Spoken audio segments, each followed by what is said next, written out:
How do you view the Indian woman right now? We've been interviewing women only and talking about identity and how that's changing.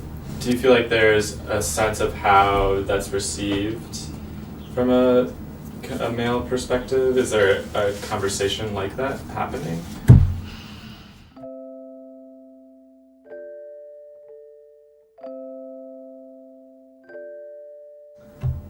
Or have you noticed the changing attire of Indian women? Sure. Certainly, yeah.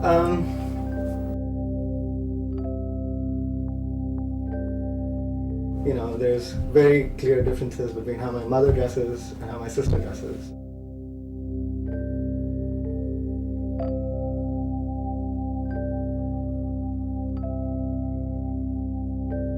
And I have this really cute picture of my grandmother, my mother, my sister, and her daughter all sitting together, and they span 4 generations, and it's as you're asking me this question, it's bringing that image to my mind.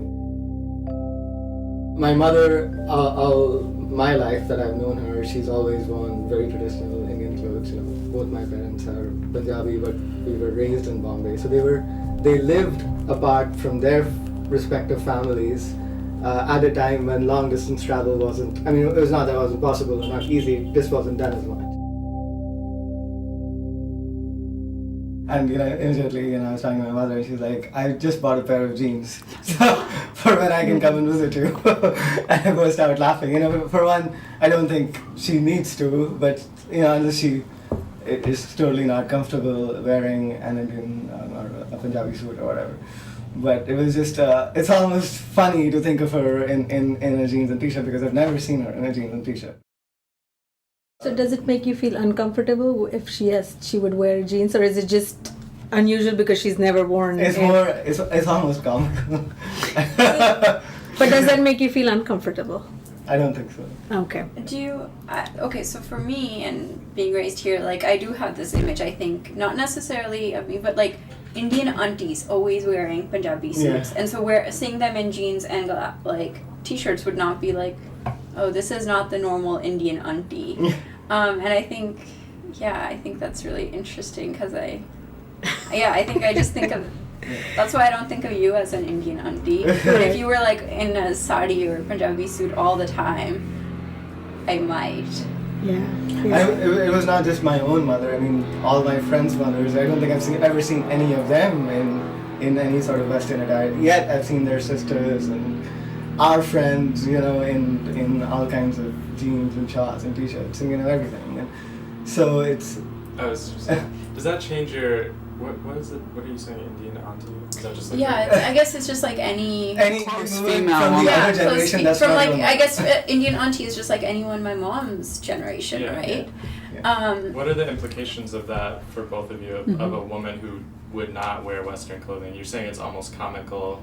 Does that also refer to her attitude or her personality in any sort of way, or just being more traditional? For me, being raised here, it definitely does, because there's women like Rituja who I would confide in and have these awesome conversations with, and then there's women my mom's generation who I think a little there's a little bit more self-censoring, especially you don't want to come across as the American kid. I think you treat them a little bit more they're a little bit more Indian somehow, and so I guess you're a little bit more aware of okay, there's a cultural barrier here. I have to be a little bit more careful about what I say, about how I come across, and not offending this auntie. I think that's definitly part of it. Women from that perspective are more protective of their culture, or view sort of a Western openness to being Western as a threat of any sort, or how do you feel they? I think definitely anyone who openly tries to never wear jeans or t-shirts has a tendency to be protective of sort of their identity as an Indian woman.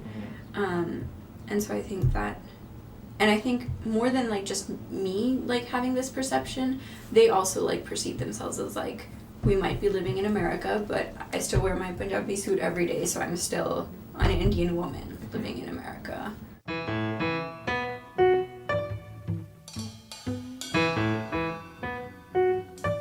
I know that, when we go back to India to visit, there'll be this almost insane desire to buy like the most traditional ethnic sari that you never had or your mom never had, and like source it from the place where it was, and it's more of bragging rights. But then we do go back to those, you want that paithani or you want that kochampalli or like really ethnic sari. So I think that plays into it, and it's almost like I remember when I was a kid growing up in India, I would listen to the pop songs here, like music that came out from here. And now I'm completely out of touch. Now that I'm here, I look back to India to, listen to the music from home, to read the authors from home. So it's almost like this reverse, I don't know what that phenomenon is called. It's you miss your home, right?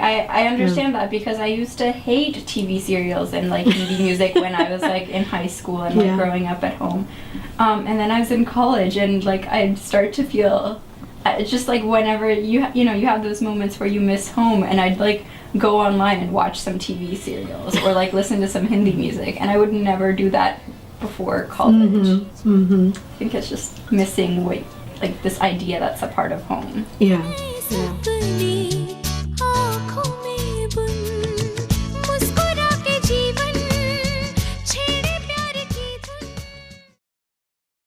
There's this idea that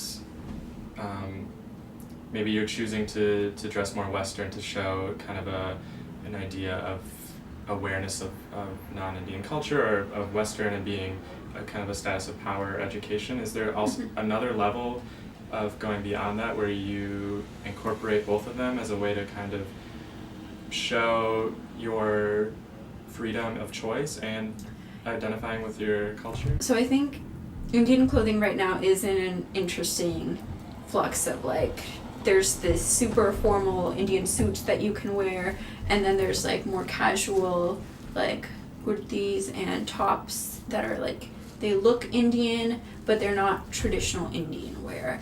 And I think I've taken to wearing a lot of that and mixing that into my wardrobe. When we had our conversation in February, there was around that time there was an article in India Today that had just come out about all these top CEOs and their clothing that they wear. And there's this lady who's the CEO of ICICI Bank, which is one of the largest banks, and she dresses exclusively in saris. And she will wear gorgeous, and I think most of them are like cotton or silk, that kind of saris. So I think that says a lot about who you are, what you are. You can practically tell what profession that person is by looking at the sari.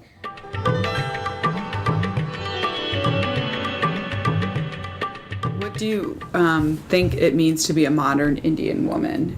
Like, do you think that your mom's modern? I would say no. In my home, both parents performed a set of roles, gender-driven roles. My mother did most of the things that happen within the home, and the father takes care of things that have to do with outside the home. And so they function together as a team. And they have a hard time functioning without each other. I mean, my dad knows very little about how to manage it. And he had to live apart for a while, for many years, for his job. And so he had to learn the hard way. So in that sense, my dad isn't strictly modern either, even though he has traveled the world and speaks very good English and that type of thing. But are we a modern family? I would say yes, even though I wouldn't attach the modern description to either of them individually, if that makes sense. I mean, I've never really thought about this before, but we tend to think of these questions as being this or that, but there's always this sort of huge, gray area, there's almost a pendulum that swings between one and the other, and on a daily basis, they have very progressive ideas about many things. They have very traditional ideas about many things.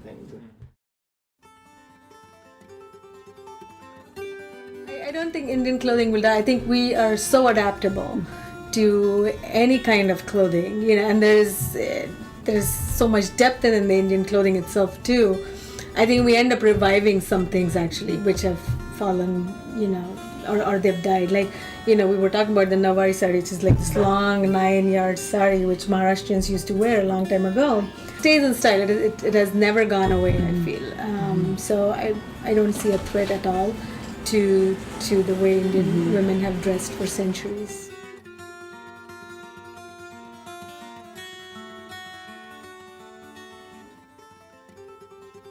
It's called chunni in Rajasthan language, and it's of cotton, and it's a very long, and you can put like this way and over here, and then we love sleeveless clothes, like for some reason. And it's not very now India is becoming more and more modernized, but in the past, Did you like wearing these kind of clothes, or? I just didn't have a choice. It was a uniform, and we had to deal with it. Mom wouldn't let me pack any like t-shirts or tank tops, but we went to Mumbai first, and like we get off the plane and half the girls are wearing tank tops. Because चलो मर्जी हो ना दी. yeah, She's happy. She's my grandma's like it's their choice. Like I saw how deeply traditional my parents are in terms of how they had plans for their children's wedding, and